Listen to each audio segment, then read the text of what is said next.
to Hajj, so to go to Saudi Arabia and perform the holy pilgrimage. After that, they started to adopt a lot more radical, you could even say extreme sort of views about Islam. Han Meditations. Hello guys, I am Han, this is Kelly. Hi everyone. We are Han Meditations. We're back with another interesting video. Now, this is going to be an interesting topic, so let's go ahead and watch it. We'll give our reactions, find somewhere comfortable to sit, maybe get a hot tea, coffee, or water, and let's get right into it.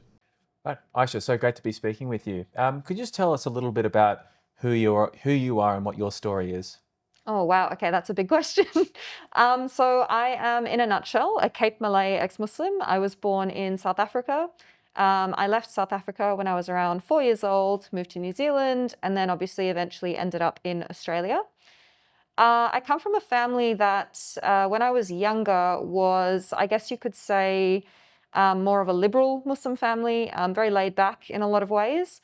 Unfortunately, things took a turn when my parents made the decision to go to Hajj, so to go to Saudi Arabia and perform the holy pilgrimage. After that, they started to adopt a lot more radical, you could even say extreme sort of views about Islam.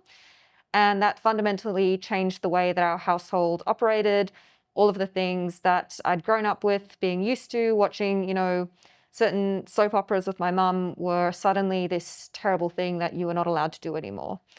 So that's my family in a nutshell. I told my family that I had left Islam not that long ago, probably about 4 or 5 years ago.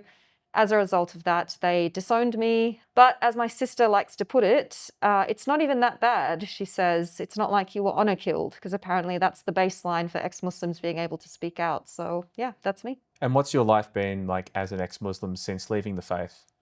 Before I came out publicly as an ex-Muslim, in some ways it was better because I didn't have to deal with things like death threats. No one aside from my little community knew that I left Islam. And so I probably felt a lot safer back then, but also a lot more isolated. I wasn't connected with people that had been through the sort of things that I'd experienced. And when I made the decision to go public with my apostasy, my life turned upside down. I didn't expect to get the attention online that I ended up receiving. I was just some random person sharing their life story. And apparently that makes people really, really upset. So yeah, it changed my life in a lot of ways, but ultimately it was for the best because the bottom line is that I'm now living a free life on no one's terms except my own. And how much support have you had from, say, the left or other commentators or organizations in the West? I would say that I get little to no support whatsoever from people who consider themselves left-leaning. That, in my view, comes down to their fear of being labeled as Islamophobic, of being labeled as racist. And what I tend to find is that the left, who claim to be in support of minorities like myself, do not actually value or care about our lived experience when it doesn't suit their narrative. It's quite a hard thing to hear. And if you were to maybe have a message for the left, the people who are supposed to be supporting you, what would it be? Listen to us. I think we're at the point where we just need people to listen, and we need them to listen with an open mind. We need them to listen in a way where they're not doing it from a pedestal, looking down on us, condescending to us, and trying to tell us what our experience was like. We just want people to listen. Terrific. I think that's a great place to leave it. Thanks so much for sharing your story. Thank you. That was an interesting story there.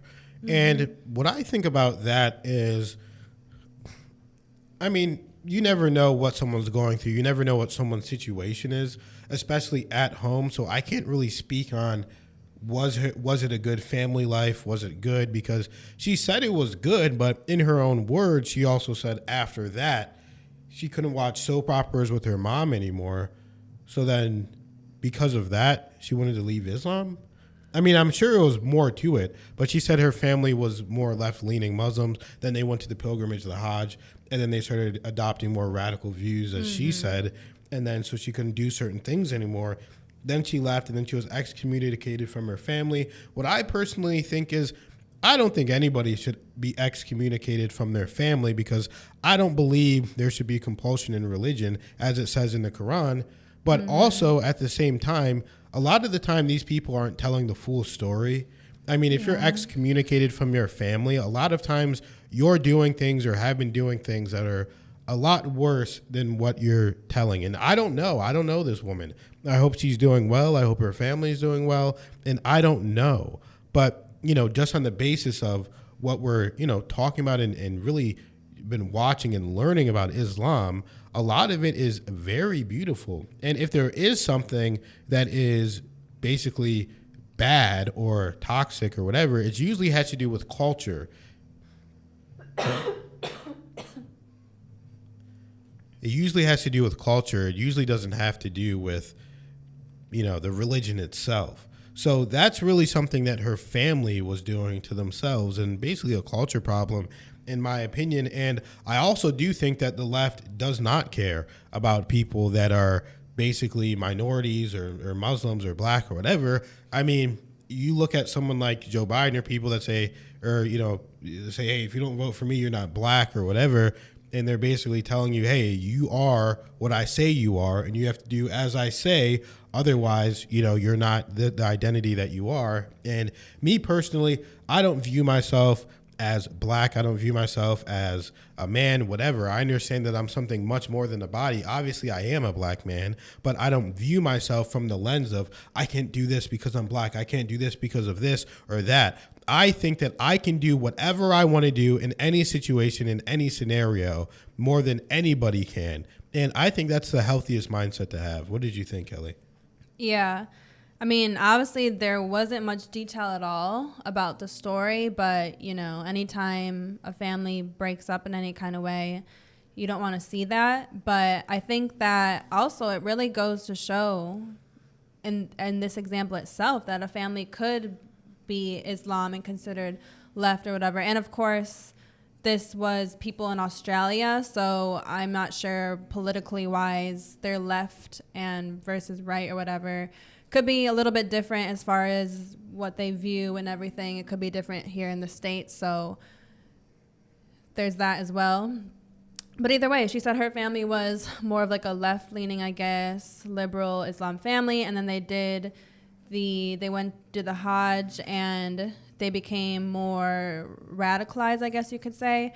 But I think that goes to show in and of itself that it's not Islam, the religion. These are cultural things, right? The fact that a family could even go from this and become stricter, or maybe a family can be strict and go less strict, well, the fact that you even can have the discrepancies show that that's a cultural thing, right? Not the religion. And we learned that as well. But as we say, we grew up where we went to school, high school. There was many Muslim people. We had friends, etc. And there was a lot of things that were part of their culture that we always just, at least I always just seemed like, oh, that's how the religion is. But come to find out as we do our research in Islam over the past year, that was like totally cultural stuff and not part of the religion at all. So we really have to keep that in mind before we judge a whole religion or anything. There's going to be subcultures. There's going to be individuals who have certain mindsets, and also people's mindsets can change throughout the course of their life, right? So I think that's something to keep in mind with this story. And I hope everything with her and her family, you know, turns out the best. Yeah, of course, Kelly. Very well said, too. We wish her the best. We wish her family the best. And we wish you all the best as well. So thank you guys for watching that video. Thank you for liking, subscribing, and commenting. And thank you guys for donating to the channel. Even 1 penny, it all counts, guys. We appreciate it all, and it helps us know that we're on the right path. So thank you guys so much, and we'll see you in the next video.